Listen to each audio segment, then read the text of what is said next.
scrappy people, it's Tracy Reed here, coming at you with another one of my sort of series of tackling spreads that aren't particularly inspiring to me. And this is Halloween of this year. I just have a bunch of shots of the kids in their costumes, plus one of us that's not awesome, but it's good, carving pumpkins, and then one of Finn trick-or-treating in Walmart because it was too cold to actually trick-or-treat. And I think actually that might be what's holding me up a bit, is that like I have them in their costumes, but we really didn't actually do much for the season this year, which makes me kind of sad.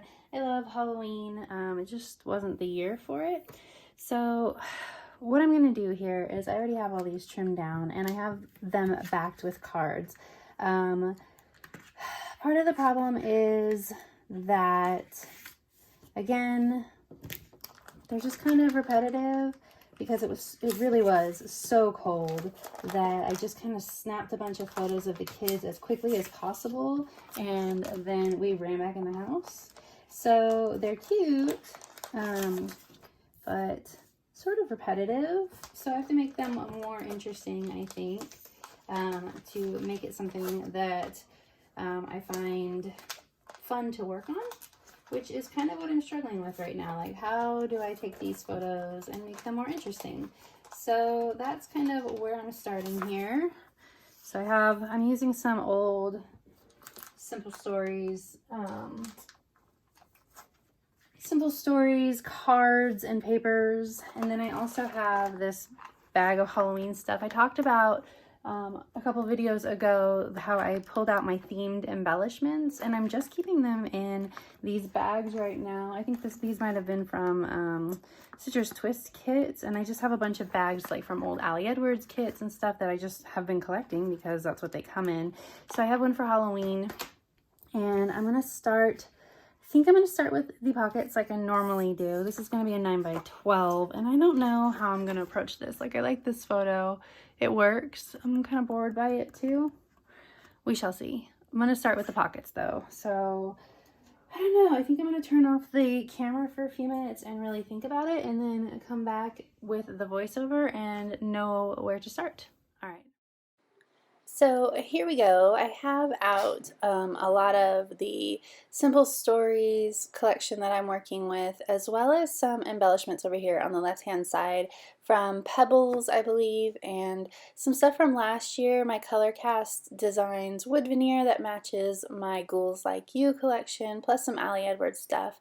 And I initially pulled out that card in the middle there because I liked what it said, but then I decided that this cute little sign from Pebbles matched a little bit better. So what I'm going to do is I'm going to cut a bunch of 1-inch circles out of this paper, and I'm going to start using them to layer over the top of the photos. So rather than cutting my photos down, which I've done before, I'm just going to start putting things over the top of them. So I don't have to make things smaller in order to maximize the space. A lot of the photos that I have here have a lot of white space in them because they're just kind of quick shots of the kids in their costumes. So there's a lot of like scenery around them that I can cover up that's not important to the story. So that's what I'm going to start with. I'm just centering all of these photos on the cards.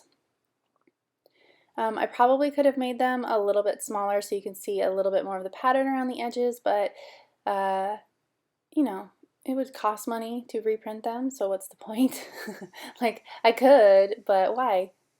Let's just make it work the way that it is. We don't always have to reinvent the wheel to overcome scrapper's block or to, you know, work with these photos that are sort of uninspiring to us. We can take what we already have and work with it. So I've got everything put down, and I'm going to start scattering these circles around in a way that feels right. It's just kind of a preliminary sort of scattering. They are going to move probably. So the collection that I'm using has a lot of circles to work with. So I'm just kind of pulling them out. A lot of it, this is one of the Simple Vintage collections, and I'm not a huge vintagey person, so a lot of it is stuff that I probably won't end up using. at all ever, but some of it is really adorable and fun and like text-based, or the icons aren't too vintagey feeling for me. So I'm going to pull out the stuff that works for me and leave the stuff that doesn't. That's what you got to do with every collection, right? So I have these big old die cut circles as well. And then I feel like pumpkins will work because they're nice and circly. So I'm pulling out pumpkins too. And then anything that feels like it might, you know, coordinate. Not everything is going to have to be a circle. That's just where I'm starting. I'm pulling out a bunch of stuff that doesn't end up getting used on the pocket page side of this, but rather is going to be used on the 9x12 side. So I'm just kind of, I'm not really thinking about that at this point, but they do get used after I pull them out. A lot of little circles on the 4x6 4x6 sticker sheets, and I used that little banner too. I'm going to use another one on another photo to make sure that it's not standing alone by itself. That little banner up in the right corner of that picture of Joe.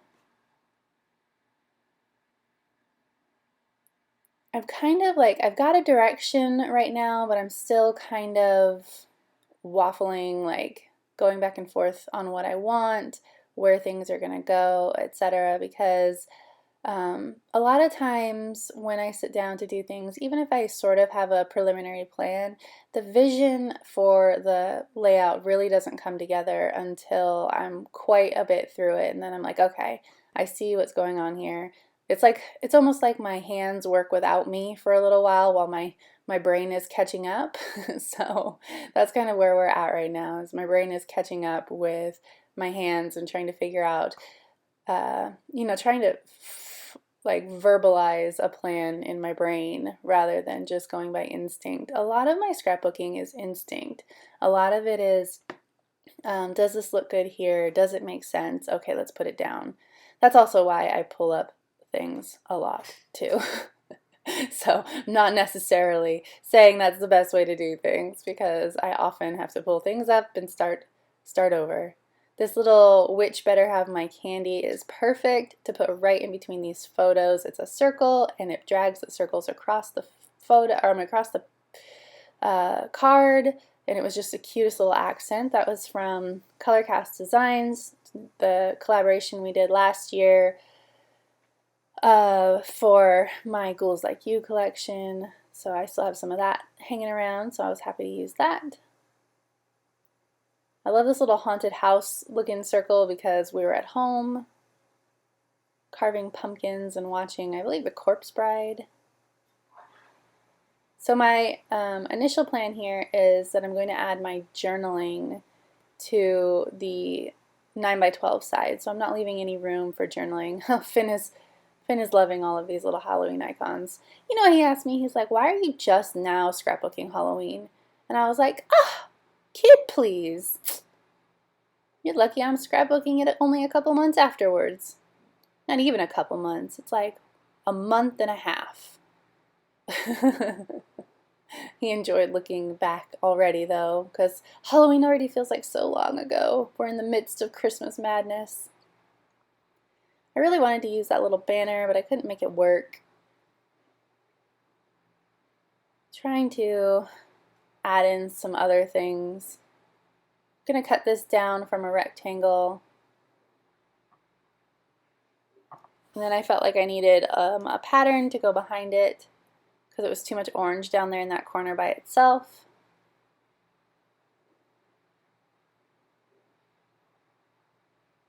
Just going to slide this right underneath the pumpkin and then offset that one a little bit. There we go. So what I decided I need to do is I feel like I need more circles. I also need some icons that aren't circles, so I'm kind of looking at this sheet going, what can I add here? And I'm going to add some bats up here in this corner. I want to add all three, but I'm struggling a little bit to fit that third one on there. Make it work. I'm going to add in a bunch of these little stars too. Just some cute little icons. Some word strips. These are always so teeny tiny because they're on the 4x6 sheet, so they're often really good for pocket scrapbooking. Here come the stars.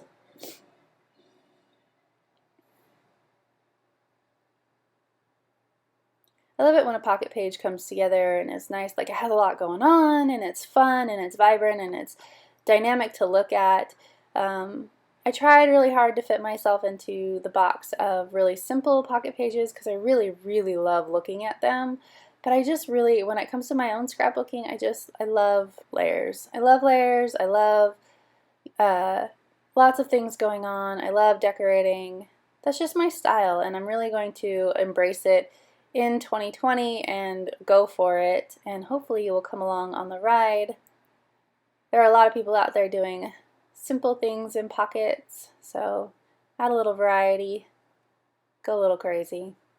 I'm going to add in some hearts here, then I'm going to call these pages good. Switch back over to the live voiceover and tell you my thoughts on how it came together and what I'm feeling for the next page. And yeah, so let's switch over. Okay, so I really like the way that this came together. The circles was a brilliant touch, if I do say so myself. There were a lot of circles in the design that I chose to use, so it really worked out well. I'm going to carry the circles into the 9x12. I'm not quite sure how yet, but this is the end of this video. If you enjoyed this process, I'd love it if you give it a thumbs up. I really appreciate all the comments that you leave. So if you have any questions or if you'd like to make a comment about this layout, I'd love it. I'd love to hear from you. If you don't already, you can follow me over on Instagram. I am at Tracy M. Reed. I would love to see you over there, and I will see you next time. All right, thank you.